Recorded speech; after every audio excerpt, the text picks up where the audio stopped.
One thing we're asked to revisit in geometry is the proof of the Pythagorean theorem. It's really quite simple. I'll do one example with numbers and one example without. So we've got a right triangle here with a side length 4 and a side length 5. And the Pythagorean theorem tells us that the sum of the square of the two side lengths will be equal to the square of the hypotenuse, or the third side. So let's see if we can visualize that a little bit. The square of 4 is 16, and you can count the squares up. The square of 5 is 25, 5 times 5. So what we've got here is a squared at 4 squared, or 16, plus b squared, which is 5 squared, or 25, will equal c squared.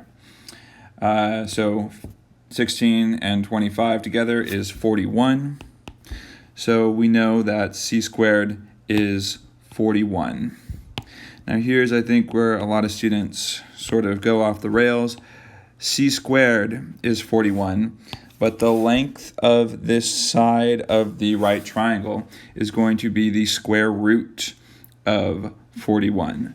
So if you wanted to know, and that we could simplify that to a decimal, it'd probably be, let's see, 7 times 7 is 49, 6 times 6 is 36. So somewhere in between 6 and 7, and I'll just guess at 6.4, maybe 6.45. But that exact value is not as important as understanding the relationship between the areas of the squares and the lengths of the sides. So when we do the Pythagorean theorem in general, if we drop the grids out and get rid of the numbers, all we have are just the general, or the very generic. This is side A, and this is a squared. This is side B, and this is b squared. And this is side C here, and this is c squared.